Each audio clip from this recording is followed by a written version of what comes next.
Salam sejahtera, terima kasih karena bersama dengan saya di Naziling Unity Channel. Mahathir kata dia malu. Ngamlah.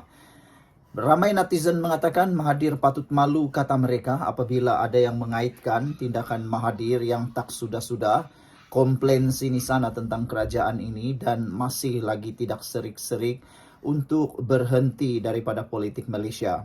Ada netizen kata mohon supaya Tun Mahathir berhentilah daripada campur tangan dalam politik Malaysia. Sehingga semua apa yang beliau mahukan, apa yang beliau kata dituruti, mungkin barulah Mahathir berhenti terlibat dalam politik Malaysia. Ada yang kata Mahathir tidak akan berhenti selagi beliau tidak menjadi Perdana Menteri kali ketiga. Apalagi nak jadi Perdana Menteri kali ketiga kalau sudah berusia lebih menghampiri 100 tahun. Kalau dah 100 tahun tak tahulah nak jadi Perdana Menteri bagaimana lagi. Nak gerak ke sana sini kita risau, tiba-tiba pula nanti tak sehat. Bagaimana menjadi Perdana Menteri kalau dah terlalu uzur dan terlalu tua? Adakah beliau dapat lagi menjalani tugas beliau mengikuti mesyuarat dalam 2-3 tahun? Paling penting ialah kalaulah dia juga Menteri Keuangan dan perlu membentangkan bajet keuangan, mampukah lagi menyampaikan membentangkan bajet tersebut?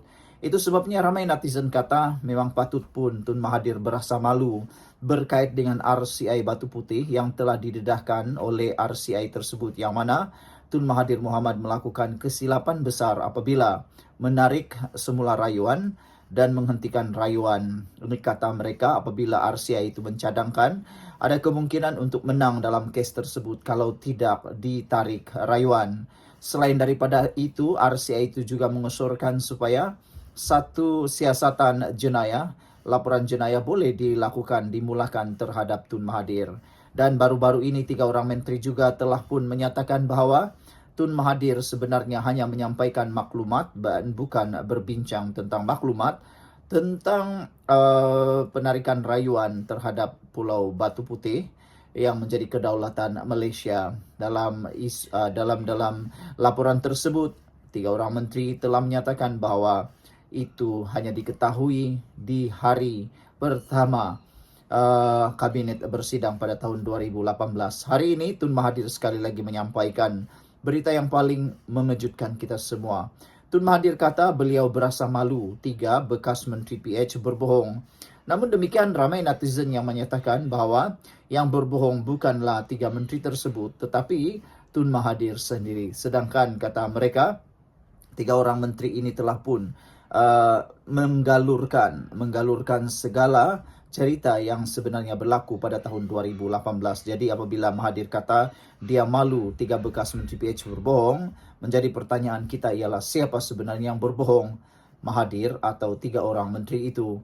Yang lebih penting lagi kata mereka dalam sesuatu perbicaraan yang akan dipercayai ialah apabila 3 saksi bersaksi benda yang sama berbanding hanya seorang yang bercakap.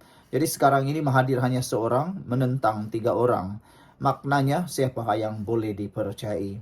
Dr. Mahathir Mohamad menyatakan rasa malunya kerana pernah mempunyai menteri yang berbohong ketika dia menerajui kerajaan PH pada 2018. Dakwanya 3 menteri kabinet itu tidak bercakap benar mengenai keputusan untuk menarik balik permohonan semakan dan tafsiran Pulau Batu Putih. Ada yang menyatakan kalau betullah 3 orang menteri ini bohong, mereka mahu supaya Tun Mahathir menyaman saja 3 orang menteri ini. Dan kalau betullah Mahathir rasa dia telah dihianati, saman saja 3 orang menteri tersebut. Ataupunkah Mahathir pula yang disaman 1 triliun ringgit senilai dengan Batu Putih? Entah macam mana minit mesyuarat kabinet bocor dan minit kabinet menunjukkan bahawa dakwaan 3 menteri itu tidak benar, bohong katanya. Saya berasa malu kerana orang ini duduk bawah saya dulu semasa kabinet saya tetapi berbohong, kata Mahathir lagi. Bekas Perdana Menteri berkata demikian merujuk kepada kenyataan bekas Timbalan Perdana Menteri, Menteri Pertahanan dan Menteri Pengangkutan mengenai RCI yang telah dinyatakan sebelum ini.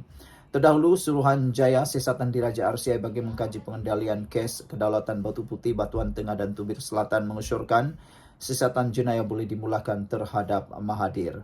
Apabila komen anda semua untuk kali ini, jangan lupa tinggalkan komen anda, tekan butang subscribe Apa pula pendapat Anda tentang masa depan politik Mahathir?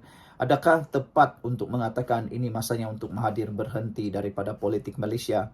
Karena kata Mr. Sakau, saya berpendapat RCI bukannya kabinet berpendapat. Greg Kancil 2336 kata, kau patut lebih malu merujuk kepada Mahathir kerana mencipta rekod dunia, satu-satunya pemimpin negara dalam dunia ini yang menjatuhkan kerajaan dia sendiri, kata Greg Kancil. Purple Mouse 7378 kata, patut Mahathir yang rasa malu sebab menteri-menteri itu bercakap benar. Buat keputusan dulu baru cerita kat kabinet. Ini dasar, kata beliau. Kata Rominami kata, kami sebagai rakyat Malaysia lagi malu dengan cara kendalian Tun Mahathir dalam hal ini dan juga sifat resis yang tak habis-habis, kata Kotaro Minami. Sekian dulu, kita jumpa lagi. Salam sejahtera, terima kasih kerana bersama dengan saya di Nazilin Unity Channel. Sekali lagi, Perikatan Nasional melalui PAS kantoi. Apa yang terjadi? Kutuk China kau-kau akhirnya menghadap duta China juga. Ini yang berlaku, laporan di Harapan Daily. Presiden PAS Tan Sri Abdul Hadi Awang meluahkan rasa amat berbesar hati bertemu dengan Duta Besar China ke Malaysia, Ouyang Yujing, ke pejabat Kedutaan China di Malaysia semalam. Pemimpin Perikatan Nasional PN itu memberitahu mereka berkongsi pandangan mengenai usaha yang boleh diambil untuk mengeratkan hubungan yang sedia terjalin meliputi aspek budaya, ekonomi dan hubungan antarabangsa. Saya amat menghargai kesungguhan dalam mencari jalan ke arah memperkukuhkan hubungan dengan antara China dan Malaysia serta ketelitian dalam memahami budaya rumpun Melayu dan dunia Islam secara umumnya, kata beliau. Semoga pertemuan ini dapat membawa manfaat ke arah keharmonian dan kerjasama yang lebih erat dalam bidang budaya dan ekonomi antara Malaysia dan China, khususnya di 4 buah negeri iaitu Terengganu, Kelantan, Kedah dan Perlis, kata Hadi menurut satu kenyataan. Pertemuan Hadi dengan Duta China berkenan kemudiannya mengundang sindiran dan kecaman orang ramai. Memandangkan PAS sebelum ini dilihat alergik dengan apa-apa sahaja berkaitan China, termasuklah mengebarkan bendera negara China. Antaranya tindakan PAS yang melatah mengenai isu 2 kapal tentera laut China yang berlabuh di Pulau Pinang serta kibaran bendera China di Menara Condong, Teluk Intan. Saudara mengulas sikap PAS yang tidak konsisten berhubung China, penganalisis Norman Redzwan membangkitkan isu beberapa projek di negeri PAS yang diserah kepada China. Kenapa PAS berikan projek pembinaan terminal bas Kota Bahru kepada kontraktor China, sedangkan ramai kontraktor Melayu Islam di Malaysia ini yang mampu bina terminal tersebut? Apakah PAS tidak bimbang ia satu penjajahan? Soal beliau lagi. Kenapa dalam isu ladang Musangking, lombong emas terbesar, projek eksplorasi dan lombong REE serta projek terminal bas Kota Bahru diberikan kepada China tidak dianggap ancaman atau penjajahan China di bumi Kelantan? Sedangkan di luar Kelantan begitu berang warga China bawa bendera dan tentera China singgah di Pulau Pinang.